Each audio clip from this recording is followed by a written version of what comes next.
Daniel Whitman stared at the framed photo on his desk. 20 years of marriage captured in a single moment at their anniversary dinner just 6 months ago. Claire's smile radiant, his arm around her shoulder, both of them looking like they'd won life's lottery. The bitter irony wasn't lost on him now, knowing what he knew, carrying the weight of truths that would destroy everything in that photograph. "I destroyed 2 lives in one night," he would later confess to his therapist, his voice steady as granite, "and I'd do it again. But to understand the fire, you must first understand the foundation it burned down. They'd been Oakwood High's golden couple, the project manager's son and the artist's daughter who somehow made sense together. Daniel, methodical and steady even at 17, had approached Claire with a color-coded study schedule for their chemistry class. She'd laughed, called him adorable, and kissed him right there in the library. 22 years later, that kiss had led to a colonial house on Maple Street, 2 cars in the garage, and a life that neighbors whispered about with envy. Daniel had built their stability brick by brick. His work at Thompson Construction wasn't glamorous, but it was dependable. 12-hour days managing building projects meant Claire could pursue her part-time work at the Community Arts Center, teaching pottery to retirees and hosting paint and sip nights. Their friends, mostly other couples from the neighborhood, would joke at barbecues about Daniel and Claire being relationship goals. "You two make it look so easy," their friend Connor would say. Beer in hand, watching them move around each other in the kitchen with practiced synchronization. For years, it had been easy, or at least Daniel had thought so. The changes started subtly. During their 20th anniversary dinner, the one from the photograph, Claire had checked her phone 3 times during the main course. When he'd asked about it, she'd waved him off with a dismissive gesture. "Just confirming tomorrow's class schedule," she'd explained hastily. But her thumb had moved too quickly across the screen, the practiced swipe of someone deleting messages. Then came the distant moments in bed. She'd turn away, claiming exhaustion, but he'd catch her eyes wide open in the darkness, staring at nothing. Once, mid-embrace, she'd actually sighed, not with pleasure, but with something that sounded disturbingly like resignation. Daniel had pulled back, asked if everything was all right. "Of course," she'd replied, forcing a smile that didn't reach her eyes. "Just tired. The grocery store lie started 3 months ago. Traffic was horrible, so I just came home," she'd explain, empty-handed. But the traffic app on his phone showed clear roads. "Ran into Jennifer. We grabbed coffee instead," became her Tuesday excuse. Except Jennifer had moved to Portland 6 months earlier. Daniel found himself doing something he'd sworn he'd never do, checking their joint credit card statements.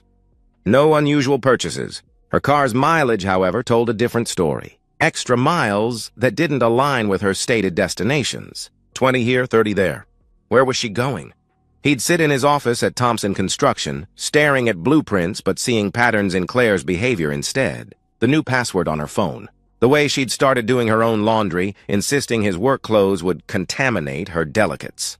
The Thursday evening yoga classes that had mysteriously shifted to private sessions he was discouraged from attending. "You're being paranoid," he'd tell himself.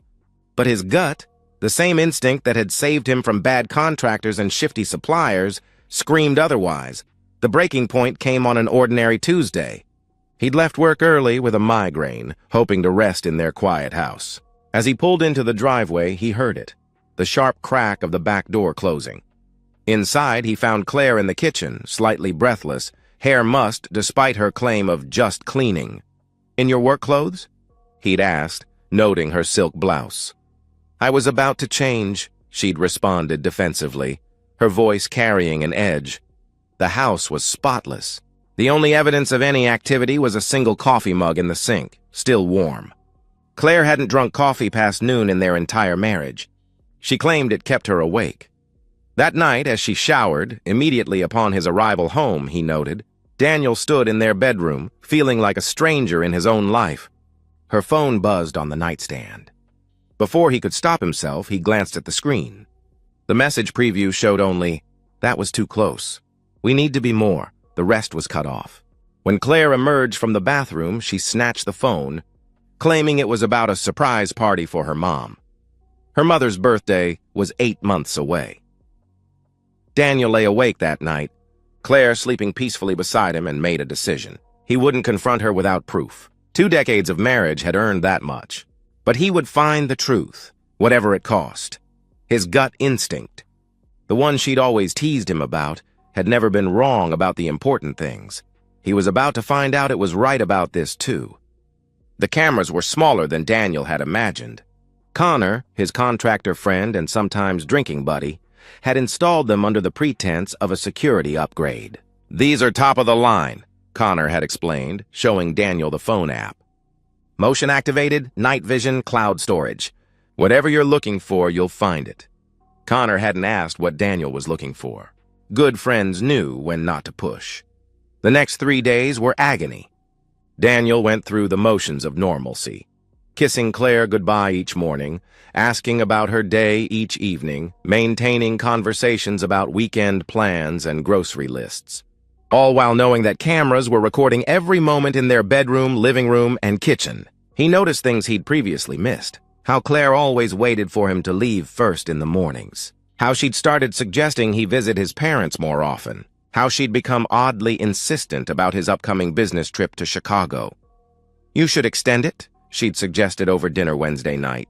"Make it a long weekend. You deserve a break." Since when did Claire encourage him to be away longer? Thursday afternoon, Daniel sat in his locked office at Thompson Construction, laptop open to the security app. His hands shook as he clicked on the first motion alert from Tuesday, the day he'd come home early. The timestamp read 2:47 p.m. The figure that entered his house wasn't a stranger, wasn't a colleague from the arts center, wasn't some young lover Claire had met online. It was his father, Robert Whitman, 63 years old, retired bank manager, grandfather to Daniel's sister's kids, the man who'd taught Daniel to throw a baseball and shake hands firmly and look people in the eye when speaking. He walked into Daniel's house using the spare key Daniel had given him for emergencies. He moved through the rooms like he owned them, comfortable and familiar. He went to the kitchen, poured himself water from the pitcher Claire always kept in the fridge, then headed to the master bedroom. Daniel's stomach churned. His mind raced for innocent explanations. Maybe Dad was checking on something. Maybe Claire had asked him to. Claire appeared in the frame. She practically ran to Robert, throwing her arms around his neck, kissing him with a passion Daniel hadn't seen from her in years. His father's hands moved over his wife's body with practiced familiarity. They were laughing about something, Claire's head thrown back, his father nuzzling her neck. Daniel ran to the bathroom and vomited. When he returned to his desk, he forced himself to continue watching. They moved to the bedroom, his bed, the place where he and Claire had planned their future. The casual intimacy between them was worse than the sex itself. The way his father knew exactly how Claire liked her hair touched. The pet names, sweetheart from his father, baby from Claire. The easy conversation afterward, discussing their days like any couple would. "Daniel wants me to go to Chicago with him next month," Claire mentioned in the recording. "Make an excuse," his father replied immediately. "I'm running out of excuses." "Rob," she responded with frustration, "just a little longer. After your birthday party, we can start making real plans," he assured her. Daniel watched 2 weeks of footage. His father visited every Tuesday and Thursday, the exact days Daniel always worked late on the Riverside Development Project. They had a routine. Robert would arrive at 2:30, leave by 5. They'd shower together afterward, erasing the evidence. Claire would start dinner, acting the perfect wife, when Daniel arrived home at 6 Ast. In one recording, they discussed him explicitly. "He's so trusting," Claire laughed. "Sometimes I feel bad." "Don't," Robert responded firmly. "He's had 20 years. It's my turn now." "Your own son, though," she said with a hint of uncertainty. "He'll be fine. He's always been resilient. Besides, he's married to his work more than you," his father justified. Daniel paused the video. His father had just justified his son's wife by claiming Daniel worked too much. The same work ethic his father had drilled into him since childhood. The most damaging recording came from the previous Tuesday. They were lying in bed, Claire's head on his father's chest, a position she'd claimed was uncomfortable when Daniel had tried it. "After my birthday party, I want to file," Claire stated decisively. "Are you sure?" Robert asked. "The prenup has an adultery clause, but only if proven. If we're careful, I can claim emotional neglect. Half of everything plus alimony, she explained. I've already talked to my lawyer friend, Robert revealed, quietly. We can make it seem like Daniel's work obsession drove you away. My divorce from Patricia is almost final anyway. Patricia, his mother. They were planning to destroy both marriages, both families, and walk away together. Daniel closed the laptop and sat in the darkness of his office. The fury he expected didn't come. Instead, a cold clarity settled over him. They wanted to wait until after Claire's 40th birthday party. A party where both families would gather, where his mother would probably give a touching speech about marriage, where his father would toast to family values. He picked up his phone and scrolled through his contacts until he found Jennifer Walsh, the divorce attorney who'd helped Connor during his ugly split. Her reputation was ruthless efficiency. Jennifer, it's Daniel Whitman. I need your help destroying two people who thought they could destroy me first, he said when she answered. How soon can you get me evidence? She asked. All business. I have video. Hours of it, he replied. Then let's bury them, she responded with satisfaction. Jennifer Walsh's office smelled of leather and coffee, with an underlying scent of destruction that seemed to seep from the case files stacked on every surface. She watched the first video for 30 seconds before stopping it. I've seen enough, she declared, sliding the prenup across her mahogany desk. This adultery clause is bulletproof. She gets nothing except what she brought into the marriage. Which was? Daniel asked. According to these records, about $3,000 and a used Honda Civic you sold 15 years ago, she answered after checking her notes. Daniel felt no satisfaction, only cold determination. What about the birthday party? He inquired. Jennifer leaned back, a sharp smile crossing her face. You want public destruction? She observed. I want the truth exposed, he corrected. Same thing, in my experience, she noted, pulling out a legal pad. Here's what we do. Document everything. Every lie, every text, every financial transaction. Build an airtight case before you make your move. Courts love evidence, but juries love stories. You're going to give them both. For 3 weeks, Daniel became a method actor in his own life. He kissed Claire goodbye each morning, tasting betrayal on her lips. He had dinner with his parents on Sundays, his father carving the roast while dispensing advice about keeping the romance alive in marriage. The hypocrisy should have been suffocating, but Daniel found strength in his secret knowledge. He installed additional cameras. Tiny, undetectable things Connor acquired through channels Daniel didn't ask about. Audio recorders in the guest room where Claire and Robert sometimes retreated. GPS trackers on both their cars. Every text Claire sent, backed up to a cloud server through the family phone plan she'd forgotten, gave him administrative access.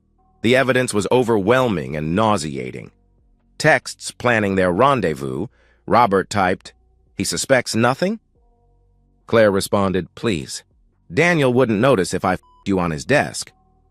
Robert replied, "Don't tempt me." Photos Claire sent to his father, intimate, explicit things Daniel had begged for during their marriage but been denied. "I'm not that kind of woman," she'd always told him. Apparently, she was exactly that kind of woman for his father. Financial records showed his father had been paying for Claire's art supplies, which turned out to be lingerie, hotel rooms on the rare occasions they went off-site, and a savings account in her name only. She'd squirreled away nearly $30,000 over 2 years, all from Robert's retirement account. The birthday party planning became Daniel's cover. Claire wanted it perfect. Catered dinner for 50, a live band, professional photography. She gave him complete control over the surprise elements, including a video tribute she specifically requested. "I want everyone to see how wonderful our life has been," she told him enthusiastically, not noticing Daniel's knuckles whiten as he gripped his coffee mug. "They'll definitely see everything," he replied carefully. He hired a professional video editor, paying cash, having him sign an NDA. Together, they crafted 2 presentations. The first, a beautiful montage of 20 years, wedding photos, vacations, holidays, all set to Claire's favorite song. The second, spliced seamlessly after the family moments, contained the surveillance footage. Claire and Robert in bed, their conversations about the divorce, the financial transfers, the texts, everything. 3 days before the party, Daniel made his final recording. He'd hidden a high-definition camera in the bedroom lamp, positioned perfectly. That Thursday, he texted Claire that he'd be home late, a fabricated crisis at the Riverside project. Then he parked 3 blocks away and waited. At 2:30 p.m., his father's Lexus pulled into the driveway. Daniel waited 10 minutes, then crept to his own back door, listening through the audio feed on his phone. "After Saturday, everything changes," Claire was saying excitedly. "The party?" Robert asked. "Daniel's going to Chicago Monday. I'll file while he's gone. Claim abandonment, emotional neglect. My lawyer says with my documentation of his work obsession, I'll get everything," she explained confidently. "What documentation?" he inquired. "I've been keeping a journal for 2 years. Every late night, every missed dinner, every time he chose work over me. Backdated entries to make it look like a pattern," she revealed. "Clever girl," he praised. "I learned from the best," she responded, warmly. Daniel heard his father laugh, the same laugh, from when Daniel had hit his first home run in Little League. The sound of Betrayal had a familiar tune. He drove back to his office and called Jennifer. "They're planning to file Monday," he informed her. "Then we strike Saturday." "Everything ready?" she asked. "The prenup, the evidence, the divorce papers?" he confirmed. "Signed by a judge this morning." "The beauty of irrefutable evidence of adultery," she stated with satisfaction. Daniel looked at the birthday party invitation on his desk. Gold embossed, Claire's favorite color. "Please join us in celebrating Claire's 40th birthday. A life well lived, Jennifer." "What happens after I do this?" he asked quietly. "Honestly, your life explodes. But sometimes, Mr. Whitman, a controlled demolition is better than waiting for the earthquake," she answered thoughtfully. "Saturday would be the earthquake, but Daniel would be the one setting the charges." The Oakwood Country Club had been transformed into Claire's vision of elegance. Golden light cascaded from crystal chandeliers, white roses and baby's breath adorned every table, and a string quartet played softly as guests arrived. Daniel stood at the entrance, greeting each arrival with a handshake and smile that never wavered. "Daniel!" His mother, Patricia, kissed his cheek warmly. "Everything looks beautiful. Claire must be so happy." Behind her, his father adjusted his tie, the blue one Daniel had given him last Father's Day. "Son," Robert said, clasping Daniel's shoulder. "Proud of you. 20 years is an achievement these days." "Yes," Daniel replied, meeting his father's eyes directly. Loyalty is so rare. His sister Sarah arrived with her family, her children running ahead. Claire's parents, still spry in their 70s, beamed as they entered. Friends from the neighborhood, colleagues from Thompson Construction, Claire's students from the Art Center, 53 people in total, each one about to witness history. Claire made her entrance at 7 sharp, wearing the red dress Daniel had bought her for their anniversary, the one she'd never worn for him. The room burst into applause. She moved through the crowd like royalty, accepting compliments and affection, occasionally catching Daniel's eye with what she probably thought was a loving glance. During dinner, Daniel stood to give the first toast. 20 years ago, I married my best friend. I thought I knew everything about Claire then. But marriage is about discovery, about learning who someone really is beneath the surface. Tonight, I want to share that journey with all of you. Claire dabbed at her eyes. His father raised his glass in approval. At 8:45, Daniel stood again. Claire asked me to create something special for tonight, a tribute to our life together. I've spent weeks on this, making sure nothing was left out. This is the complete picture of our marriage, he announced. The lights dimmed. The projection screen descended. The video began. For 3 minutes, it was perfect. Wedding shots dissolved into honeymoon beaches. Their first house, that tiny apartment above the bakery. Claire's college graduation. Daniel's promotion to project manager. Thanksgiving dinners and Christmas mornings. The guests murmured appreciatively, several wiping away tears. Then the screen flickered. The first surveillance clip was gentle, almost innocent. Claire and Robert kissing in the kitchen. For a moment, the room stayed silent, processing what they were seeing. Then Claire's mother gasped loudly. The video continued. Bedroom footage time-stamped and dated. Claire and Robert's voices filled the room. Your own son, though, Claire's voice said with uncertainty. He's had 20 years. It's my turn now, Robert's voice responded coldly. Chaos erupted. Claire screamed, lunging for the projector. Daniel stepped into her path, holding divorce papers. You wanted documentation? he said loudly, ensuring everyone could hear. I have 2 years' worth. Patricia Whitman stood slowly, her face pale. She walked to Robert, who was stammering denials despite the evidence playing behind him. In our son's bed? She asked quietly. Then she slapped him with enough force to echo through the room. Claire's father had to be restrained by 2 of Daniel's construction crew from attacking Robert. Claire's mother sat frozen, watching her daughter sob and plead on the screen as the surveillance footage showed her planning to take Daniel's money. Turn it off, Claire begged desperately, mascara streaming down her face. Please, Daniel, turn it off. Why? This is our life. This is what you wanted everyone to see, he responded calmly. The video reached the audio from 3 days ago. Claire's recorded voice explained, I've been keeping a journal for 2 years. Every late night, every missed dinner, every time he chose work over me. Backdated entries. That's fraud, Jennifer Walsh announced from her table, having attended as Daniel's +1. Criminal fraud. Actually, the final clip was from that morning, Claire on the phone with someone. After tonight, I'm done pretending. 20 years of my life wasted on a man who loves spreadsheets more than me. The screen went dark. In the silence, Daniel handed Claire the divorce papers. Sign them now or Jennifer files criminal charges for fraud and theft. Yes, we know about the account you and my father funded, he stated firmly. Claire's hands shook as she signed, her signature barely legible through her tears. Robert, Patricia's voice cut through the room. I'm keeping the house, the retirement accounts, everything. My lawyer will contact you Monday. Mom, Sarah stepped forward, putting herself between her parents. How could you, Dad? How could you do this to Daniel? To all of us? Robert looked around the room, 53 people staring at him with disgust, horror, or fury. His golf buddies turned away. His brother shook his head. His own grandchildren looked confused and frightened. Daniel, he started desperately.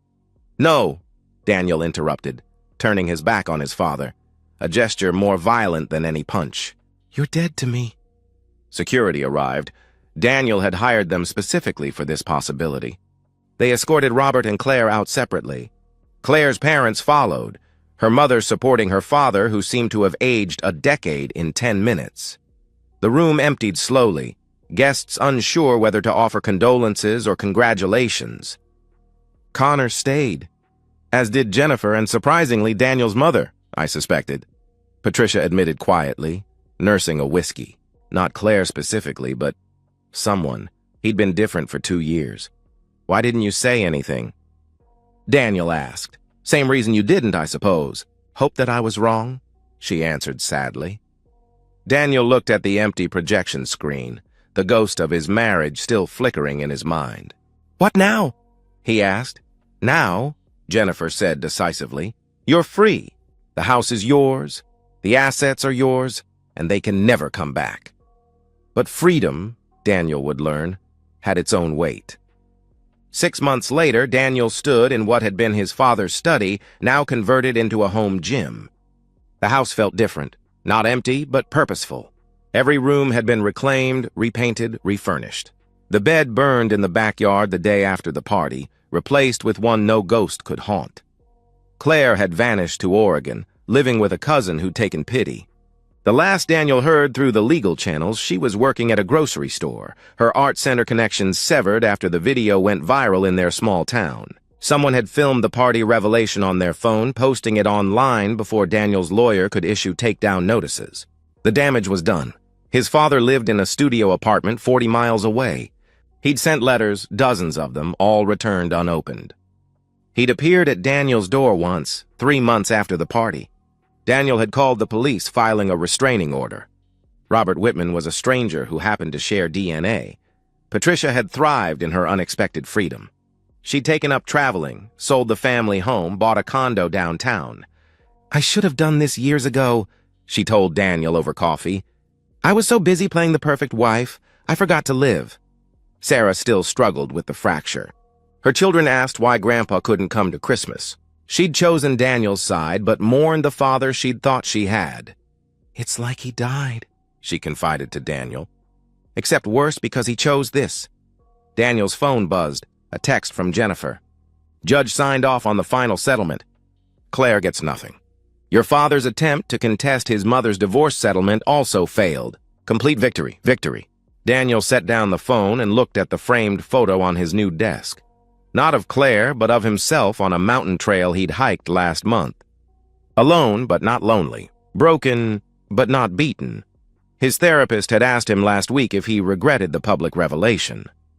"I regret that it was necessary," he'd answered thoughtfully. "But they made their choices in my bed, in my house, with my trust as collateral. They planned to destroy me quietly, privately, letting me take the blame. So no, I don't regret letting everyone see who they really were." And if you could do it again? The therapist had pressed. "I'd do exactly the same thing," he'd responded without hesitation. The therapist had nodded, making notes. "Anger can be a kind of clarity," she'd observed. "It's not anger anymore," Daniel had corrected. "It's truth. They showed me who they were. I just made sure everyone else saw it too." Now, standing in his reclaimed space, Daniel understood the real aftermath of revenge. It wasn't satisfaction or regret, it was silence. The quiet after an explosion, when the dust settles and you realize you're still standing. His phone rang. "Connor calling. Poker night at my place. You in?" Connor asked when Daniel answered. "Yeah," Daniel said, grabbing his keys. "I'm in." Life continued. Different. Scarred. But his own. As he locked the door behind him, Daniel thought about Claire and his father. Probably somewhere plotting their next moves, blaming everyone but themselves. He'd burned their betrayal to the ground in front of everyone they knew. They'd lost everything. Reputation, family, financial security. But Daniel had lost things too. A father, a wife, the illusion of the life he'd built. The difference was, he'd chosen his losses, controlled his demolition. And from those ashes, he was building something new, something honest. His phone buzzed again. A text from a number he didn't recognize. "I'm Claire's cousin in Oregon. She wanted me to tell you she's sorry," the message read. Daniel deleted the message without responding. Sorry was just another word for too late. He drove toward Connor's house, the setting sun painting the sky the color of endings and beginnings. In his rearview mirror, the house on Maple Street grew smaller, but never disappeared completely. Some fires, Daniel knew, you carry with you forever. The trick was learning not to let them burn you twice. He'd destroyed 2 lives in one night. And given the same choice, the same betrayal, the same 20 years of lies sleeping beside him, he'd light the match again, without hesitation, without regret, just with better cameras. And so, we've reached the end of today's story.